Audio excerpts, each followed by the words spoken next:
যেহেতু পাহাড়ের প্রতি আকর্ষণ আমার বরাবরই বেশি, তাই বছরের শেষে বেরিয়ে পড়লাম এনজেপির উদ্দেশ্যে।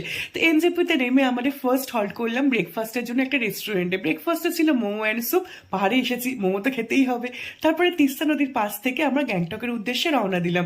গ্যাংটকে যেতে প্রায় 7 ঘন্টা টাইম লাগলো। তারপরে হোটেলে গিয়ে সানসেটের এই অপরূপ দৃশ্য দেখে জাস্ট সব কষ্ট আমরা ভুলে গেলাম। তারপরে আমরা এমজি মার্গের উদ্দেশ্যে অজানার পথে প্রচুর হাঁটাহাঁটি করলাম, বাট যেতে পারিনি। তারপর হোটেলে ব্যাক করলাম অ্যান্ড সকালে উঠে পাহাড়ের এই একটা অন্যরকম দৃশ্য দেখে আমরা দিনটা স্টার্ট করলাম। তো ব্রেকফাস্টে ছিল একটা হালকা ফুলকা ব্রেকফাস্ট, কারণ আজকে আমাদের প্রচুর হায়ার অল্টিটিউডে যেতে হবে। তারপরে আমরা ছাঙ্গুলেক বাবা মন্দিরের উদ্দেশ্যে রওনা দিলাম।